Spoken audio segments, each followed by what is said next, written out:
राम का रथ दक्षिण को ओर चला और बहुत दूर निकल गया। हरे भरे और फले फूले वनों को देखते देखते राम लक्ष्मण सीता गोमती नदी के किनारे पहुंचे।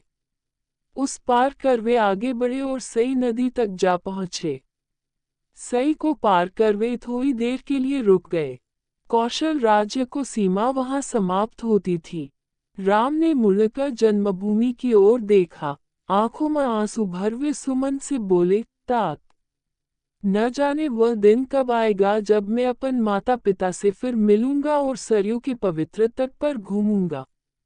अयोध्या नगरी की ओर मुंह करक राम हाथ जोड़कर खड़े हो गए और कहने लगे, जननी जन्मभूमि, मेरे अपराध क्षमा करना। 14 वर्ष के बाद ही अब तुम्हारे दर्शन कर सकूंगा। तभी सीमा प्रांत के बहुत से नर नारी वहां इकट्ठे हो गए। वे राजा दशरथ को धिक्कारते थे और कहते थे, ऐसे पापी राजा के राज्य में रहना ठीक नहीं। चलो राम के साथ चलें। लोगों की ऐसी प्रीति देखकर राम की आंखें डब आईं। सबको उन्होंने समझाया बुझाया और वे फिर आगे बढ़े। शाम होते होते उनका रथ गंगा के किनारे श्रृंगवरपुर गांव में जा पहुंचा। इंगुदी वृक्ष के नीचे राम ठहर गए। श्रृंगवरपुर में निषादों का राजा गृह रहता था। राम के आने की खबर पाकर वह स्वागत के लिए आया। उसके साथ अनेक बंधु बांधव और सेवक भी थे। गो को आते देख राम उठे और उससे गले मिले। गो ने कहा, मेरा सौभाग्य है कि आप यहाँ आए। श्रृंगवरपुर को भी अपना ही घर समझें और सुखपूर्वक रहें।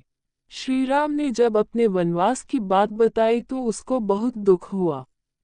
उसने अपना राज्य राम के चरणों में अर्पित कर प्रार्थना की कि श्रृंगवरपुर पर ही राज्य करें। श्रीराम ने निषादराज के प्रति कृतज्ञता प्रकट की। वे अपने व्रत पर दृढ़ रहे। उस दिन भी उन्होंने केवल जल पिया और वे तृणशैया पर ही सोए। लक्ष्मण पहरे पर बैठ गए। ग्रह और सुमंत भी लक्ष्मण के पास ही बैठ गए। उनमें रात भर अयोध्या और श्रीराम के विषय में बातें होती रहीं। अगले दिन श्रीराम ने सुमंत से कहा, मंत्रवर, अब आप अयोध्या लौट जाए। पिताजी और माताओं के चरणों में हमारा प्रणाम कहिए और उन्हें बता दीजिए कि 14 वर्ष बाद हम अवश्य लौट आएंगे। भरत से कह दीजिए कि सब माताओं से एक सा व्यवहार करें और राजा को प्रसन्न रखें। इस प्रकार सुमंत को राम ने समझा बुझाकर विदा किया। तब राम ने बरगद का दूध मंगाकर जटाएं बनाई।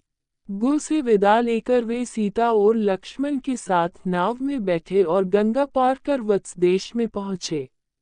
आगे भागे लक्ष्मण, बीच में सीता और सबके पीछे राम। इस क्रम में वह दुर्गम मार्गों पर चलते हुए आगे बढ़े। शाम को फिर एक पेड़ के नीचे ठहर गए। सब लोगों ने कंद मूल फल खाए। तब राम ने लक्ष्मण से कहा, राज्य की मुझे कोई चिंता नहीं है, मुझे माता की चिंता है। उनको मुझसे दुख ही मिला, मैं कोई और सेवा न कर सका। लक्ष्मण, तुम सबेरा होते ही अयोध्या लौट जाओ और माता कौशल्या और माता सुमित्रा की देखभाल करो। लक्ष्मण ने बड़ी देर तक राम को समझा बुझाकर ढाढ़स बंधाया। सीता राम के सो जाने पर लक्ष्मण पहरे पर बैठ गए। अगले दिन वे फिर चले और गंगा यमुना के संगम पर महर्षि भरद्वाज के आश्रम में पहुंचे।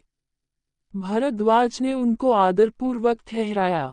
अगले दिन भरद्वाज से विदा लेकर राम, लक्ष्मण और सीता आगे बढ़े। यमुना नदी पार कर 2 दिन की यात्रा के बाद वे चित्रकूट जा पहुंचे। चित्रकूट के हरे भरे पर्वत राम को बड़े अच्छे लगे। उन्होंने लक्ष्मण से कहा, अब हम यहीं कुछ दिन तक निवास करें। लक्ष्मण ने मंदाकिनी नदी के किनारे एक सुंदर पर्णकुटी बना दी। राम, लक्ष्मण और सीता वहां रहने लगे।